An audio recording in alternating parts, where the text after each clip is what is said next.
Actually सत्यता कौन तो मो प्रिय ओडिशावासी समस्त को जीशुक नाम मोर नमस्कार।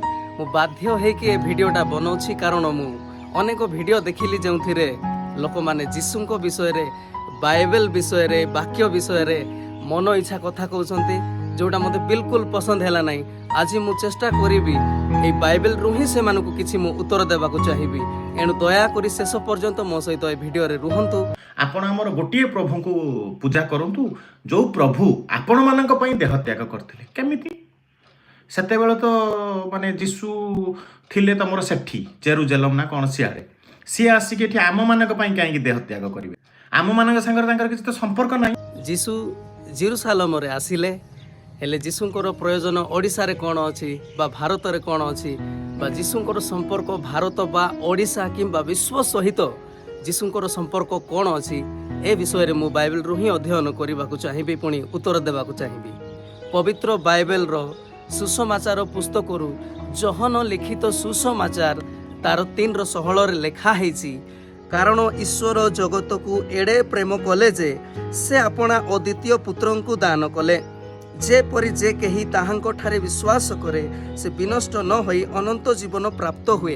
एठारे लेखा हेछि कारण ईश्वर जगत को प्रेम कले माने कौनसी गोटे देश को नहीं कौनसी गोटे भाषार लोक को नहीं कौनसी गोटे गोष्ठी को नहीं एठारे बिल्कुल लेखा ही नहीं कारण ईश्वर जिहुदी मान को प्रेम कले जेरुसालेमवासी मान को प्रेम कले एपरी बिल्कुल लेखा ही नहीं। बाइबल रे लेखा है कारण ईश्वर जगत को एडे प्रेम कले अर्थात ईश्वर ओडिशा को प्रेम कले ईश्वर भारत को प्रेम कले ईश्वर आफ्रिका को प्रेम कले ईश्वर अमेरिका को प्रेम कले ईश्वर समस्त देश को प्रेम कले समस्त जाति समस्त गोष्ठी समस्त भाषा समस्त वर्णर लोक को जीशु प्रेम कले।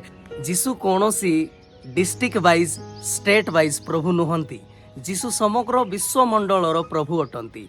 एणु वाक्य रे लेखा है समग्र विश्व को से प्रेम कले ईश्वर जगत को प्रेम कले पुणी जीशु कहले मु जगत को परित्राण करिबा पई आसीछि। आहरी गोटे रेफरेंस मु पढ़ी देबाकू चाहूची जहा जहन लिखित सुसमाचार 12:47 पदरे लेखा हेछि केही जदि मोहर वाक्य शुणी पालन करे नाही ताहा हेले मु ताहार विचार करे नाही कारण मु जगतर विचार करिबाकू न आसी बरं जगत को परित्राण करिबाकू आसी अछि। एठारे जीशु कहि नांती कोनोसी गोटे देश को मु परित्राण देबाकू आसीछि कोनोसी गोटे गोष्ठी को खाली जिहुदी लोक माननकू जेरुसालेम को खाली परित्राण देबाकू आसे एपरी बिल्कुल लेखाई नै बाइबल रे जगत को परित्राण करिबाकू आसी अछि जगत को परित्राण करिबा पई आसी अछि कोनोसी गोटे देश पई नै कोनोसी गोटे गोष्ठी पई नै कोनोसी गोटे जातिर लोक माननको पई नै समग्र जगतर लोक को उद्धार करिबा पई जीशु आसीथिले। जीसु मल्ले कौन पाई द्वितीय प्रश्न जीशु काहेकि मृत्यु वरण कले जीशु काहेकि क्रूसरे मले सेथिपाई मु गोटे रेफरेंस पढ़िबाकू चाहिबी जहा द्वितीय कोरिन्थियो 5:21 जहांको ठारे पापर लेस मात्र नथिला ताहांकु से आम्भमानंको निमंते पाप स्वरूप कले जेपरि आम्भे माने ताहांको द्वारा ईश्वरंको धार्मिकता स्वरूप हेउ अर्थात जीशु निजर पाप पाई मरी नाहांती जीशु जगतर पाप अर्थात समग्र मनुष्य मानकर पाप पाई मोर पाप पाई आपणकर पाप पाई ओडिशार पाप पाई इंडियार पाप पाई समग्र विश्वमंडलर जेतिकी लोक अछंती समस्तंकर पाप पाई से बलि स्वरूप हेले आ क्रूसरे मृत्युवरण कले जो द्वारा आम्भे माने समस्ते धार्मिकता प्राप्त हेई ईश्वरंको परित्राण प्राप्त हेई पारु। मु आहुरी गोटे वाक्य पढ़िबाकू चाहूची जहा रोमियो 5:7-8 धार्मिक लोक निमंते प्राय केही मृत्यु भोग करिबो नाही उत्तम लोक निमंते अबा केही प्राण देबाकू साहस करि पारे किंतु आम्भे माने पापी थिबा समय रे सुधा ख्रीष्ट जे आम्भ माननको निमंते मृत्यु भोग कले सेथिरे ईश्वर तुम्भ माननको प्रति आपणा प्रेम स्वप्रमाण करू अछंती। आम्भे माने पापी थिबा समय रे ख्रीष्ट मृत्युवरण कले आम्भ मानकर पाप निमंते। आहरी प्रथम पितर 2:24 रे लेखा हेछि आम्भे माने जेपरि पाप प्रति मृत होई धार्मिकता निमंते जीवन यापन करू एथि निमंते से आपे क्रूस उपरे निज शरीर रे आम्भ मानकर समस्त पाप बहन कले ताहांको प्रहार रे तुम्भे माने सुस्थ होइअछ ତାହାଙ୍କ ଶରୀରରେ କ'ଣ କଲେ? ଆମର ସମସ୍ତ ପାପକୁ ସେ ନିଜେ ବହନ କଲେ ଆଉ କ୍ରୁଶରେ ସେ ମୃତ୍ୟୁ ଭୋଗ କଲେ, ଯଦ୍ୱାରା ଆମ୍ଭେମାନେ ଧାର୍ମିକତା ପ୍ରାପ୍ତ ହୋଇ ଈଶ୍ୱରଙ୍କର ପରିତ୍ରାଣର ସହଭାଗୀ ହେଇପାରୁ। ଆପଣଙ୍କର ଯେଉଁ 4 ଜଣ ଗସ୍ପେଲ ଆପଣଙ୍କର ଓଲ୍ଡ ଟେଷ୍ଟାମେଣ୍ଟରେ ଯେଉଁ ବାଇବେଲରେ ଯୀଶୁଙ୍କର ମୃତ୍ୟୁ କାହାଣୀ ଲିପିବଦ୍ଧ କରିଛନ୍ତି, ସେ 4 ଜଣଙ୍କର କ'ଣ ପାଇଁ ଅଲଗା ଅଲଗା ଅଛି? 4 ଜଣ ତ ଗସ୍ପେଲ ଯାକ 4। ଆଉ ତୃତୀୟ ପ୍ରଶ୍ନଟି ହେଲା 4ଟି ଗସ୍ପାଲ କାହିଁକି, ଅର୍ଥାତ୍ 4 ଗୋଟି ସୁସମାଚାର କାହିଁକି? ମାଥିଉ, ମାର୍କ, ଲୁକ, ଜହନ, କାହିଁକି 4 ଗୋଟି ସୁସମାଚାର? ଯେଉଁ ଲୋକମାନେ ଯୀଶୁଙ୍କୁ ସ୍ୱଚକ୍ଷୁରେ ଦେଖିଥିଲେ, ଯେଉଁ ଲୋକମାନେ ଯୀଶୁଙ୍କର ଜୀବନୀକୁ ଦେଖିଥିଲେ, ସେମାନେ ଏହି 4 ଗୋଟି ସୁସମାଚାରକୁ ଲେଖିଛନ୍ତି ମୋର ପ୍ରିୟମାନେ, ଯାହା 4 ଗୋଟି ସାକ୍ଷ୍ୟ ବୋଲି ମଧ୍ୟ ଆପଣମାନେ କହିପାରିବେ। ଆଉ ସେଇ 4 ଗୋଟି ସୁସମାଚାର ଯୀଶୁଙ୍କର ଗୋଟେ କମ୍ପ୍ଲିଟ୍ ପିକ୍ଚରକୁ ବର୍ଣ୍ଣନା କରୁଛି ମୋର ପ୍ରିୟମାନେ। ତାହା କୌଣସି ବିଷୟ ମିସିଂ ହେଉଛି, କୌଣସି ବିଷୟ ଏଠାରେ ଲେଖା ହେଇଛି, କୌଣସି ବିଷୟ ସେଠାରେ ଲେଖା ନାହିଁ, ଏପରି ବିଷୟ କିଛି ମଧ୍ୟ ନାହିଁ। କାହିଁକି ନା ଜଣଙ୍କର ଆତ୍ମକାହାଣୀ ଅବା ଜଣଙ୍କର ବାୟୋଗ୍ରାଫି ବିଷୟରେ ଯଦି 4 ଜଣଙ୍କୁ ଆପଣ ପଚାରିବେ, ତେବେ ସେମାନେ ନିଜେ ଯାହା ଅନୁଭବ କରିବେ, ଯାହା ସେମାନେ ନିଜେ ଜାଣିଛନ୍ତି ସେ ବିଷୟରେ ସେମାନେ କହିବେ। ଏଣୁ 4 ଗୋଟି ସୁସମାଚାର ଉପରେ ମଧ୍ୟ ମୁଁ କିଛି ଆପଣମାନଙ୍କୁ କହିବି। ମାଥିଉ ଲିଖିତ ସୁସମାଚାର, ମାଥିଉ ଜଣେ ଜିହୁଦୀ ଲୋକ, ଆଉ ସେ ଜିହୁଦୀ ଲୋକମାନଙ୍କ ନିମନ୍ତେ ଏହି ସୁସମାଚାର ଖାସ୍ କରିକି ସେ ଲେଖିଲେ। ଏଣୁ ସେ ଯୀଶୁଙ୍କର ବଂଶାବଳୀରୁ ଆରମ୍ଭ କରିକି ସେ ଶେଷ ପର୍ଯ୍ୟନ୍ତ ଲେଖିଛନ୍ତି ମୋର ପ୍ରିୟମାନେ। ସେଥିପାଇଁ ମାଥିଉ ଲିଖିତ ସୁସମାଚାରରେ ପୁରାତନ ନିୟମର ଅନେକ ବାକ୍ୟ, ଅନେକ ବାଇବେଲ ଭର୍ସ ଆପଣମାନେ ଦେଖିପାରିବେ। କାରଣ ମାଥିଉ ଜିହୁଦୀ ଲୋକମାନଙ୍କୁ ଯୀଶୁ ଯେ ଅବ୍ରାହମଙ୍କର ସନ୍ତାନ, ପୁଣି ଦାଉଦଙ୍କର ସନ୍ତାନ, ସେ ହିଁ ପ୍ରଭୁ, ସେ ହିଁ ଖ୍ରୀଷ୍ଟ, ଆହୁରି ସେ ହିଁ ପରିତ୍ରାଣଦାତା, ସେ ହିଁ ଆମର ଈଶ୍ୱର ଅଟନ୍ତି ବୋଲି ପ୍ରମାଣ କରିବା ପାଇଁ ଏହି ପୁସ୍ତକଟି ଲେଖିଥିଲେ ମୋର ପ୍ରିୟମାନେ। ଦ୍ୱିତୀୟରେ ମାର୍କ ଲିଖିତ ସୁସମାଚାର, ଯାହା ମାର୍କ ପ୍ରାଇମେରିଲି ରୋମିଓ ଲୋକମାନଙ୍କ ନିମନ୍ତେ ଲେଖିଲେ। ଏଥିପାଇଁ ସେ ଯୀଶୁଙ୍କର ଜିନିଓଲୋଜି ଅର୍ଥାତ୍ ଫ୍ୟାମିଲି ବ୍ୟାକଗ୍ରାଉଣ୍ଡ, ଯାହା ବଂଶାବଳୀକୁ ସେ ଦେଖେଇଲେ ନାହିଁ। ଯୀଶୁଙ୍କର ପବିତ୍ର ଜୀବନ, ଯୀଶୁଙ୍କର ଅନେକ ମିରାକଲ ଆଉ ଯୀଶୁଙ୍କର ଆଶ୍ଚର୍ଯ୍ୟ କର୍ମ ଗୁଡ଼ାକ ସେମାନଙ୍କୁ ସେ ଜଣାଇଲେ, ଯଦ୍ୱାରା ସେମାନେ ଜାଣିକି ଯୀଶୁଙ୍କୁ ବିଶ୍ୱାସ କରିବେ। ଯୀଶୁ ଯେ ପ୍ରଭୁ ଖ୍ରୀଷ୍ଟ, ସମଗ୍ର ବିଶ୍ୱମଣ୍ଡଳର ଏକମାତ୍ର ସତ୍ୟ ପ୍ରଭୁ ଅଟନ୍ତି, ଏହା ଯେପରି ସେମାନେ ବିଶ୍ୱାସ କରି ପରିତ୍ରାଣ ପାଇବେ, ଏଥିପାଇଁ ମାର୍କ ଲିଖିତ ସୁସମାଚାର ଲେଖାଗଲା। ତୃତୀୟରେ ଲୁକ ଲିଖିତ ସୁସମାଚାର, ଯାହା ନନ୍ ଜିହୁଦୀ ବା ଜେଣ୍ଟାଇଲ୍ସ ମାନଙ୍କ ପାଇଁ ଲେଖାଗଲା, ଯେପରିକି ସମସ୍ତେ ଯୀଶୁ ହିଁ ପ୍ରଭୁ ଏବଂ ଉଦ୍ଧାରକର୍ତ୍ତା ଅଟନ୍ତି ବୋଲି ବିଶ୍ୱାସ କରି ପରିତ୍ରାଣ ପାଇପାରିବେ ମୋର ପ୍ରିୟମାନେ। ସେଥିପାଇଁ ଲୁକ ଲିଖିତ ସୁସମାଚାରରେ ଅନେକ ବିଷୟ ଲେଖା ହେଇଛି, ଯାହା ଅନ୍ୟାନ୍ୟ ସୁସମାଚାର ପୁସ୍ତକରେ ଲେଖା ହେଇନାହିଁ ମୋର ପ୍ରିୟମାନେ। ଅନେକ ଆଶ୍ଚର୍ଯ୍ୟ କର୍ମ ଲେଖା ହେଇଛି, ଆଉ ଯୀଶୁଙ୍କର ଶିକ୍ଷା ବିଷୟରେ ଲେଖା ହେଇଛି, ଯୀଶୁଙ୍କର ଆଶ୍ଚର୍ଯ୍ୟ କର୍ମ ବିଷୟରେ ଲେଖା ହେଇଛି। ପୁଣି ଯୀଶୁ କିପରି ବ୍ୟଭିଚାରୀ, ପାପୀ, କର ଆଦାୟକାରୀମାନଙ୍କୁ ପ୍ରେମ କଲେ, ଆଉ ଦରିଦ୍ର ଲୋକମାନଙ୍କୁ ସୁସମାଚାର କହିଲେ, ଆହୁରି ଅନେକ ରୋଗୀମାନଙ୍କୁ ସୁସ୍ଥ କଲେ, ଅନେକ ଚିହ୍ନ ଲକ୍ଷଣ ମାନ ଦେଖାଇଲେ। ସେ ସମସ୍ତ ବିଷୟ ଲୁକ ଲିଖିତ ସୁସମାଚାରରେ ଲେଖା ହେଇଛି। ଯେପରି ଗୋଟିଏ ପାପୀ, ଗୋଟିଏ ବ୍ୟଭିଚାରୀ, ଗୋଟିଏ ମିଥ୍ୟାବାଦୀ, ଗୋଟିଏ ସଂସାରର ଗୋଟିଏ ଦରିଦ୍ର ଲୋକ ମଧ୍ୟ ଯୀଶୁଙ୍କୁ ବିଶ୍ୱାସ କରି ପରିତ୍ରାଣ ପାଇପାରିବ, ନିଜର ପାପରୁ ମୁକ୍ତି ପାଇପାରିବ। ଏଥିପାଇଁ ନନ୍ ଜିହୁଦୀ ପୁଣି ଜେଣ୍ଟାଇଲ୍ ସମସ୍ତଙ୍କର ପାଇଁ ଲୁକ ଲିଖିତ ସୁସମାଚାର ଲେଖାଗଲା ମୋର ପ୍ରିୟମାନେ। ଜହନ ଲିଖିତ ସୁସମାଚାର କୁହେ, ଏ ସମଗ୍ର ବିଶ୍ୱମଣ୍ଡଳର ଗୋଟିଏ ବିଷୟ ମଧ୍ୟ ସୃଷ୍ଟି ନ ହେବା ପୂର୍ବରୁ ଯୀଶୁ ସେଠାରେ ଥିଲେ ଏବଂ ଏ ସମସ୍ତ ବିଷୟ ତାହାଙ୍କ ଦ୍ୱାରା ହିଁ ସୃଷ୍ଟି ହେଲା, ପୁଣି ତାହାଙ୍କ ପାଇଁ ହିଁ ସୃଷ୍ଟି ହେଲା ମୋର ପ୍ରିୟମାନେ। ଅର୍ଥାତ୍ ସମଗ୍ର ବିଶ୍ୱମଣ୍ଡଳକୁ ଯୀଶୁ ଖ୍ରୀଷ୍ଟ ନିଜ ପାଇଁ ହିଁ ସୃଷ୍ଟି କରିଛନ୍ତି ମୋର ପ୍ରିୟମାନେ। ସେ ହିଁ ପଥ ଏବଂ ସେ ହିଁ ସତ୍ୟ ଏବଂ ସେ ହିଁ ଜୀବନ ଅଟନ୍ତି।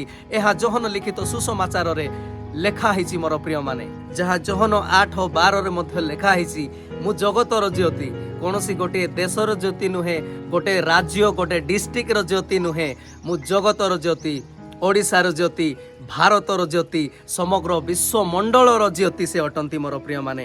ଯୀଶୁ ସେଠାରେ ଅନେକ ବିଷୟ କହିଲେ, ମୁଁ ହିଁ ପଥ, ମୁଁ ହିଁ ସତ୍ୟ, ମୁଁ ହିଁ ଜୀବନ ଅଟେ। ଏପରି କଥା କେହି ମଧ୍ୟ କେବେ କହିନାହାନ୍ତି ମୋର ପ୍ରିୟମାନେ। 4 ଗୋଟି ସୁସମାଚାରର ସତ୍ୟତା ଏବଂ ସୁନ୍ଦରତା, ପୁଣି 4 ଗୋଟି ସୁସମାଚାରର ଶକ୍ତି ଏହା ଯେ 4 ଜଣ ଲୋକ 4ଟା ଜାଗାରେ ଆଉ ନିଜ ନିଜ ସମୟରେ ଯିଏ ଯାହା ଦେଖିଛି, ଯିଏ ଯାହା ଜାଣିଛି, ନିଜର ଭାଷାରେ, ନିଜର ଶବ୍ଦରେ, ନିଜର କଲଚରରେ, ପୁଣି ନିଜର ସତ୍ୟତାରେ ଏବଂ ପବିତ୍ର ଆତ୍ମାଙ୍କର ନେତୃତ୍ୱରେ ସେମାନେ ଯେଉଁ 4 ସୁସମାଚାର ଲେଖିଲେ ମୋର ପ୍ରିୟମାନେ, 4 ଜଣ ଯାକ ଯୀଶୁଙ୍କର ଜୀବନୀକୁ ବର୍ଣ୍ଣନା କଲେ, ଯୀଶୁଙ୍କର ଆଶ୍ଚର୍ଯ୍ୟ କର୍ମକୁ ବର୍ଣ୍ଣନା କଲେ, ଯୀଶୁ ଯେ ଜଗତରେ ଆସିଥିଲେ, ଯୀଶୁ ଯେ କ୍ରୁଶରେ ମୃତ୍ୟୁବରଣ କଲେ ଏବଂ ଯୀଶୁ ତୃତୀୟ ଦିବସରେ ଯେ ମୃତ୍ୟୁରୁ ପୁନରୁତ୍ଥିତ ହେଇକି ସ୍ୱର୍ଗାରୋହଣ କଲେ। 4 ସୁସମାଚାର ପ୍ରମାଣ କରୁଛି ମୋର ପ୍ରିୟମାନେ, ଯୀଶୁ ହିଁ ସତ୍ୟ, ଜୀବନ୍ତ ଏବଂ ପ୍ରଭୁ ଅଟନ୍ତି ମୋର ପ୍ରିୟମାନେ। ଏଣୁ ସମଗ୍ର ବିଶ୍ୱମଣ୍ଡଳର ପରିତ୍ରାଣ ପାଇଁ ଯୀଶୁ ଖ୍ରୀଷ୍ଟ ଆସିକି ତାଙ୍କର ଜୀବନ ଦେଇକି ମନୁଷ୍ୟମାନଙ୍କର ସମସ୍ତ ପାପକୁ ବହନ କରି କ୍ରୁଶରେ ସେ ମୃତ୍ୟୁବରଣ କଲେ ମୋର ପ୍ରିୟମାନେ। ତମ ପ୍ରଭୁ ଯଦି ଏତେ ଶକ୍ତିମାନ ଥିଲେ, ପ୍ରଭୁ ତ ସେତେବେଳେ ତାକତ ଦେଖେଇ ଦେଇଥାନ୍ତେ। ଯୀଶୁ କ୍ରୁଶାର୍ପିତ ହେବା ସମୟରେ ପରମେଶ୍ୱର ନିଜର ଶକ୍ତିକୁ ବ୍ୟବହାର କଲେ ନାହିଁ କାହିଁକି? ଯୀଶୁ କ୍ରୁଶରେ ଚଢ଼ିବା ସମୟରେ ପରମେଶ୍ୱର କାହିଁକି ତୁନି ହୋଇ ରହିଲେ, କାହିଁକି ତାଙ୍କର ଶକ୍ତିକୁ ବ୍ୟବହାର କଲେ ନାହିଁ? ଏହା ମଧ୍ୟ ଗୋଟେ ପ୍ରଶ୍ନ ଅଟେ ମୋର ପ୍ରିୟମାନେ। ମୁଁ ସିଧାସଳଖ କହିବାକୁ ଚାହେଁ, ପରମେଶ୍ୱର ମନୁଷ୍ୟ ନୁହନ୍ତି। ପରମେଶ୍ୱର ଆପଣଙ୍କ ପରି ମନୁଷ୍ୟମାନଙ୍କ ପରି ପରମେଶ୍ୱର ଭାବନ୍ତି ନାହିଁ।